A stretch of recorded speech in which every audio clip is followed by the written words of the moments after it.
thought the sentence which the judge imposed was one that was open to him in the circumstances. In unusual circumstances, he could have granted a discharge, he could have granted a suspended sentence. So it's not something that terribly troubles me that he gave him a suspended sentence rather than a discharge. And the finding of fact that he made back on August 30th is certainly something that was open to him. Does the fact that it now registers a conviction mean anything? I'm sure it has some impact on what will happen at the Police Services Board. That's the next hurdle. We'll have to deal with that situation. And I'm sure it would have been more helpful if he had given him a discharge.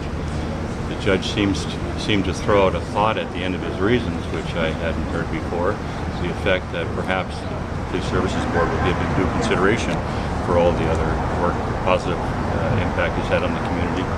Whether that's something that they would take into account or not, I don't know. But we just have to take a step at a time. We're finished here for now, and see what happens. How's your client doing? Yeah.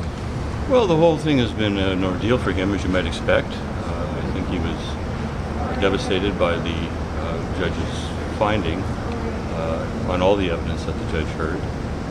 And from that point on, he's been trying to ready himself to deal with this issue. When Mr. Folds yesterday was speaking in terms of potentially a deemed day in jail or a jail sentence, it's obviously something that's of concern to him and to me.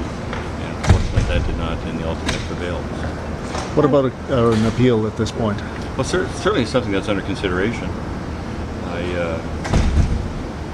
We all heard the decision. Essentially, the evidence reflected that Officer Rice was there pursuant to a call from a concerned citizen who was fearful of a fight going on in the alley or in the lobby.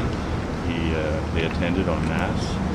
The complainant was disruptive. He was obstructive. And he was removed from the apartment. The judge found that the application of force to push the complainant to the wall and onto the ground was not unlawful.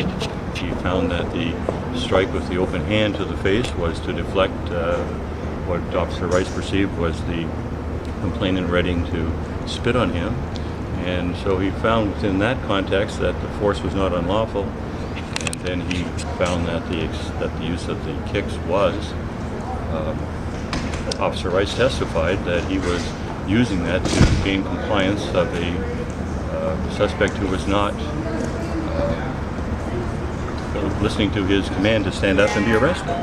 And even the complainant himself acknowledged that he knew he was under arrest and wasn't going to stand up till he had some explanation. So it was, in that respect, troubling to me, and that's something that's under consideration. So that would be the point of law you'd be questioning?